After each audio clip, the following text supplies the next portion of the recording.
Il y a 2 semaines, je me dis tiens, il faudrait que j'aille essayer un petit peu en Grande Rivière. Alors, j'ai pas énormément de choix sur le secteur de la Bourgogne. Il faut que j'aille tenter, un gros poisson au toc. Donc peut-être que ça va être la technique qui va faire mouche. Et il y a 2 semaines, je me dis bah vas-y Bastien, fonce, essaye d'y aller un petit coup. Je prends la route ce matin à 8h, 9h. Après avoir déposé ma fille à l'école, et je me retrouve après 1h30 de voiture au bord d'une rivière magnifique. Bon, j'ai fait le choix de pêcher donc sur l'après-midi, et là j'ai pris donc ma Natura Aerius, donc de Lacoste en 3,90. Et là je vais prendre une plus longue canne pour des grandes dérives. Donc là on est pas mal, et je vais pouvoir mettre dessus mon petit Daiwa pour pouvoir faire des grands lancers. Alors, ce qu'on va faire, c'est que j'ai un peu de terreau. Ouais. Une boîte de dendros. Ouais, ils sont un peu plus gros quand même. Enlever un peu de terreau. J'aime bien prendre à chaque fois. C'est du verre de farine, les gars. Ça peut être très bon, ça.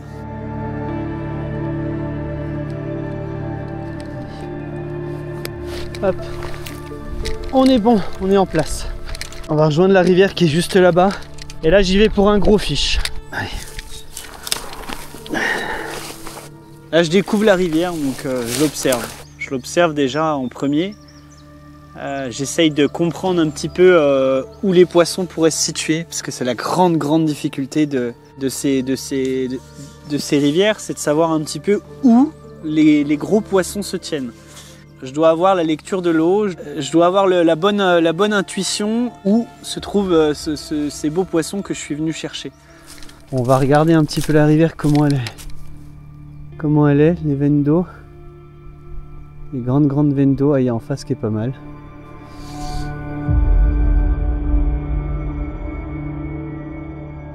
Bon, vous me l'avez souvent demandé, le montage TOC que j'utilise. Première chose, le Rigoletto. Là, on est sur un diamètre assez gros de Rigoletto. Pourquoi? Parce que je suis en grande rivière. Moi, une rivière, je baisse un petit peu, j'utilise les moyens et les tout petits en ruisseau. Donc Rigoletto sur le corps de ligne. Ensuite, on va se munir d'un tout petit émerillon. Voilà, un tout petit émerillon qui va me permettre donc de raccorder mon corps de ligne à mon bas de ligne. On a donc le petit émerillon qui est relié à mon corps de ligne. Ensuite, je vais mettre un bas de ligne.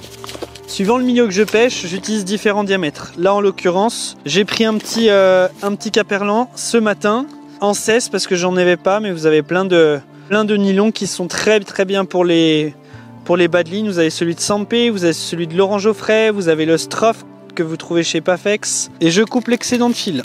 Je garde le petit fil que je mets dans ma sacoche.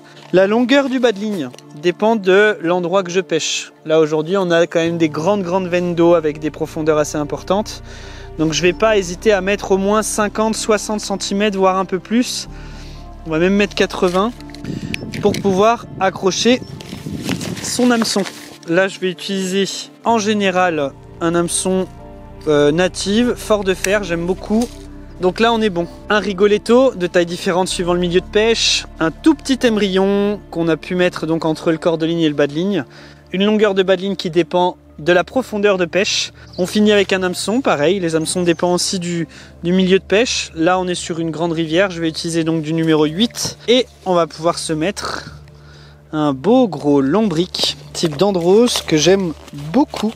Je plante dans le collier une première fois, je ressors, je replante une deuxième fois, je ressors et là je tire jusqu'au milieu, hop, voilà, entre les deux points de piqûre et là il tient. C'est-à-dire que si on tire, il ne s'enlèvera pas malgré le sans-ardillon. Il va nous rester juste à mettre maintenant le bon plomb. Et ça, c'est une question que vous me posez très souvent. En général, je m'équipe toujours de 2 boîtes de plomb. La verte et la violette que vous trouvez un petit peu partout sur les magasins de pêche. Sur du petit ruisseau, ça m'arrive souvent de démarrer à 0,30 g ou 0,40 g. Sur de la petite moyenne rivière, je suis souvent à 0,6 ou 0,7 g. Et sur des grandes rivières, je suis entre 1,20 et 1,80. Jusqu'à même 3-4 g sur des grosses fosses. Si vraiment je veux pêcher au fond à gratter. Mais en général, là, sur aujourd'hui, on va pêcher beaucoup à 1,20 g jusqu'à 1,80 g. Je vous conseille de prendre cette petite pince. Elle est disponible sur le site de Sampé, elle est très bien. Elle me permet d'ouvrir mes plombs et de pouvoir changer assez régulièrement. En l'occurrence, on va mettre là 1,80 g, on est sur des veines d'eau assez puissantes. Le but c'est que je pêche canne haute avec un peu de plomb pour pouvoir accompagner ma dérive sur l'aval. On place le plomb à peu près, on va dire, à 10 cm. Quand c'est des gros plombs, si c'est des petits plombs, vous pouvez les mettre à 4-5 cm. Le montage stock est fait, maintenant l'objectif c'est d'aller chercher une 50, une 60, mais minimum 50.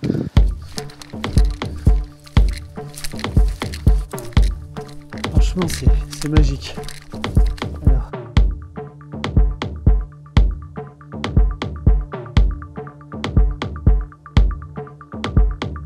Bah, c'est nouveau pour moi ce genre de spot que j'essaye, je plombe différemment. Je maintiens un petit peu ce que j'ai appris quand je pêchais dans la Drance à l'époque. Toutes ces tenues de cannes que je voyais, les cannes très très hautes pour faire les grandes dérives un peu à la Sampé. Et ça j'adore, j'adore. C'est quelque chose qui me procure une sensation qui est différente que quand je pêche en ruisseau. Le seul problème sur ces grandes rivières, c'est qu'on n'a pas le droit à l'erreur. On peut pas décrocher les poissons, on peut pas louper les touches. On est obligé d'être concentré jusqu'à la fin. Je m'approche sur un des tout premiers spots et la veine est belle. La veine est vraiment magnifique. Je prends quelques minutes pour regarder un petit peu, pour essayer de comprendre où le poisson pourrait se trouver. Et là, je prends une première touche, mais j'hésite. Je suis vraiment pas sûr de la touche parce que elle est soudaine, elle est violente, mais elle est soudaine et je m'y attends pas. Je m'y attends pas du tout.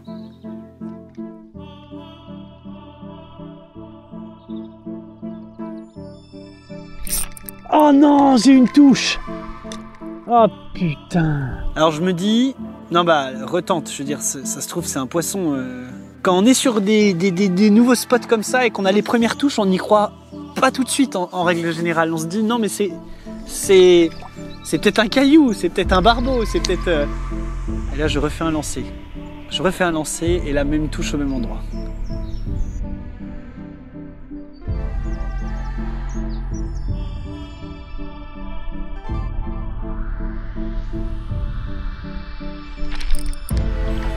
Poisson. Ouah, ouah. Non, décroché, putain. C'est pas vrai. Comment c'est possible? Waouh, le départ qu'elle m'a fait! Et je suis vert! Mais je suis vert! Mais c'est la pêche, on n'y peut rien, mais je suis vert! Je suis vert parce que je me dis là t'as fait de la route et tu décroches un poisson. Et là il y a tout qui passe dans ma tête, il y a beaucoup de choses, je me dis non mais remets-toi dedans, c'est pas grave, remets-toi dedans, mais là c'est un poisson de 50 qu'on décroche quoi. Qu'on décroche. Les nœuds sont bien faits, voilà, c'est une décroche. Bon, c'est la pêche. Je passe à autre chose assez rapidement. Je m'écarte un petit peu du spot parce que, en règle générale, on fait quand même pas mal de raffus, que ça soit le poisson que tu décroches ou même toi quand tu cries non. Voilà. Donc on avance un peu.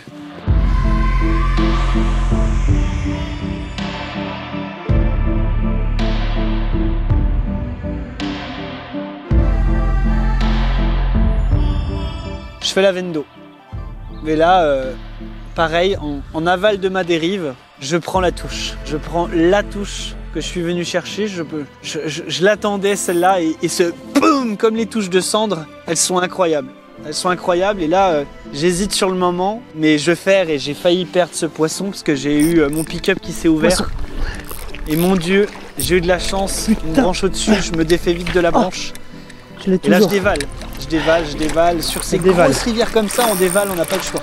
On n'a pas le choix, il faut suivre le poisson. Il faut le suivre et tout de suite se mettre... elle est piquée. Avoir toujours une longueur d'avance par rapport à lui. Allez les gars. Ouais, palpitant.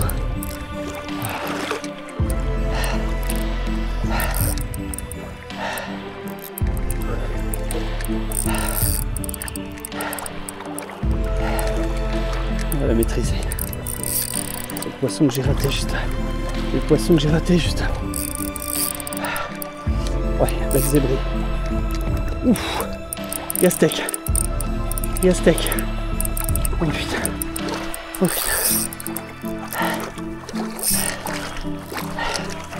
Oh c'est dur. Elle s'est entortillée. Elle s'est entortillée. Yes! Yes! Wouh! Wouh! Wow! Wow! Oh, yes! Oh, oh, yes, putain! Oh, oh, oh. Elle s'est complètement entortillée, j'ai de la chance. Oh, le monstre! Wow! Décroché! Oh, oh, oh. J'ai une truite énorme. J'ai une truite énorme. J'ai une truite énorme. Ah, j'ai une truite énorme. Je suis venu pour ça. Je suis venu pour ça. Yes. Et là je me dis, waouh, tu l'as. Tu l'as ton fiche. Tu l'as. Tu t'es levé ce matin. T'as préparé le petit déjeuner de ta fille. Tu l'as emmené à l'école. Et là t'es au bord de la rivière et tu fais un poisson de 55 à peu près. Je vous mettrai la mesure, mais un poisson d'exception, un poisson de fou. Un poisson que je vois rarement avec les vraies belles zébrures. Et c'est un beau jour. C'est un super beau jour pour moi. Courant mars, déjà un poisson de plus de 55 en saison. En début de saison comme ça, c'est juste inespéré. Regardez ce poisson, les gars. Elle est énorme. Je sais pas combien ça fait. On verra ça ensemble, mais elle est énorme. 1,80 g d'andros, grosse dérive, longue canne, 3,90 avec ma de Lacoste qui me porte toujours chance. Incroyable fiche. Voilà, je suis venu pour ça.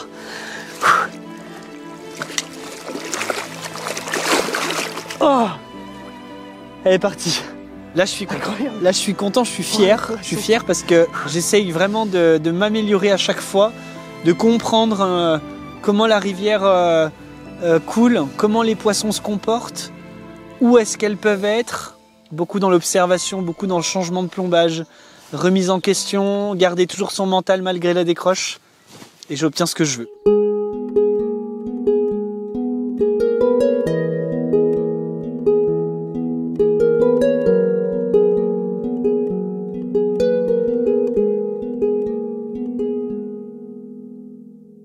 Donc là, mon rigoletto est à peu près 2 mètres au-dessus de mon ver de terre. Et donc, je vais pouvoir, voilà, avec mon plomb, faire des grandes dérives comme ça. Et j'ai un coin là que je vais cibler, c'est celui-là, à gauche. Vous le verrez peut-être avec l'autre plan.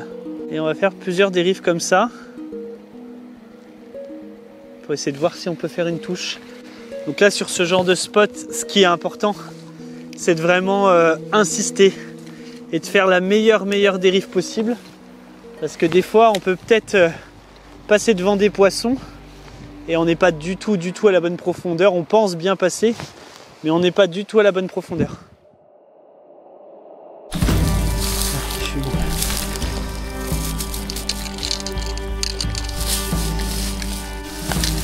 Allez.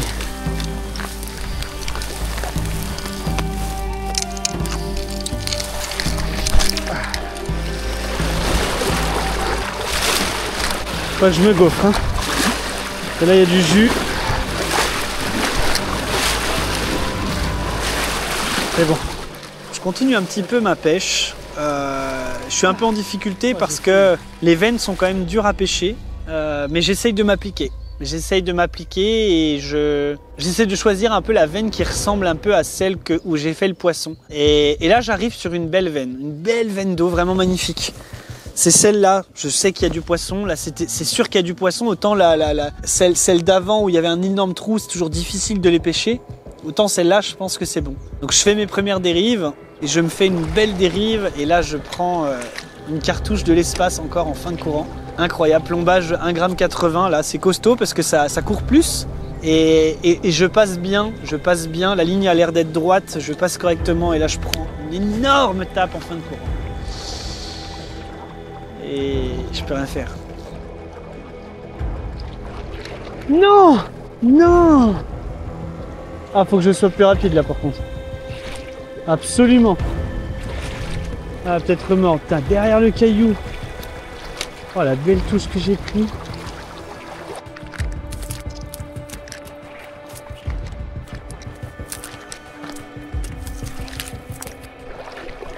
Et ça passe. Ah putain.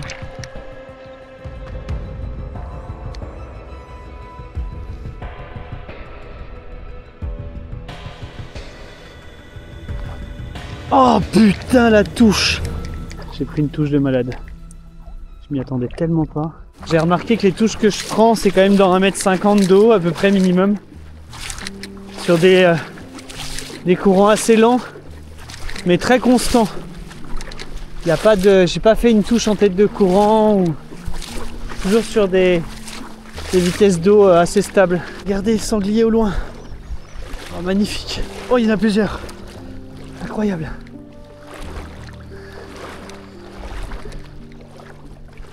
Magnifique. 2 sangliers. Oh là là, là c'est génial. Hop, voilà. Ce sera la dernière touche de la journée, malgré, des centaines et des centaines de dérives et de lancers. Mais c'est ça la pêche en grande rivière. C'est ça que je suis venu chercher. Et j'ai voulu me confronter un petit peu à ces difficultés-là, des grandes rivières. Mais ça reste magique, ça reste magique. Et c'est un souvenir qui me marquera. Qui me marquera.